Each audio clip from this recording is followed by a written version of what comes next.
Bonsoir chers internautes, bienvenue mesdames et messieurs dans Bénin Actu Soir du 23 novembre 2023. À l'Aster, à l'Insator et plus d'une quarantaine de personnes désignées pour siéger dans le comité d'organisation de l'événement dans Roumain, les grandes retrouvailles. La cérémonie d'installation s'est tenue dans la soirée d'hier et a été présidée par le maire d'Abomey. Je voudrais, au nom du conseil communal d'Abomey, féliciter chacun de vous et déclarer par la même occasion officiellement installé le comité d'organisation de Dahomey, les grandes retrouvailles. Après sa rencontre avec le parti de l'opposition Les Démocrates, le représentant résident de la communauté économique des États de l'Afrique de l'Ouest au Bénin, Amadou Diong, rend visite au parti de la mouvance l'Union progressiste pour le renouveau. La rencontre qui s'est tenue mercredi à Cotonou a été saluée par le professeur Joseph Djogbenou, président du parti UPR. À l'en croire, l'initiative prise par la CEDEAO vient à point nommé. Cette démarche, selon lui, est la preuve de tout l'intérêt porté par la CEDEAO à la vitalité de l'animation politique et démontre son engagement envers la qualité de vie des citoyens au sein des États membres. Il y a quelques jours, le représentant résident de la CEDEAO au Bénin a entrepris une série de rencontres avec les partis politiques. Celles-ci s'inscrivent dans le cadre d'une tournée qui a pour but de discuter du protocole additionnel de l'organisation sur la bonne gouvernance et la consolidation des acquis démocratiques.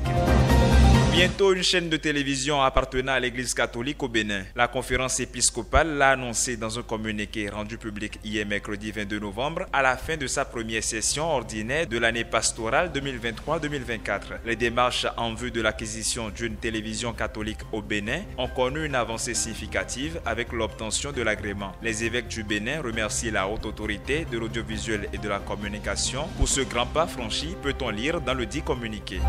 Divers, dans la commune de Ifani au sud du Bénin, un instituteur frôle la vindicte populaire alors qu'il est dans son école. Le fonctionnaire de l'État aurait eu des relations intimes avec l'épouse d'un homme, soudeur de métier résidant dans la localité. C'est la police locale alertée très vite par le chef du village qui lui a permis d'éviter le pire. Selon les faits, la femme en question aurait d'abord confié à son époux qu'elle a couché avec le mis en cause avant de confesser plus tard à sa belle famille ses moments de détente avec l'instituteur dans un espace réservé pour. Interrogée sur ce qui s'est réellement passé, elle affirme que l'instituteur n'a pas abusé d'elle. Il m'a dragué quand je suis allé vendre dans l'école et nous avons échangé les contacts, a-t-elle déclaré. La police a placé l'instituteur en détention provisoire et demandé au soudeur de renvoyer la femme chez ses parents. Les faits se sont déroulés en début de semaine.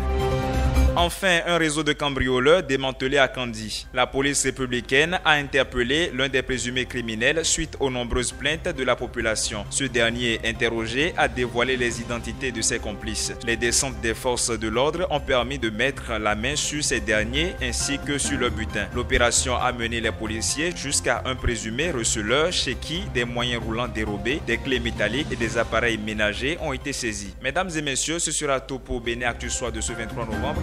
À demain pour un autre numéro.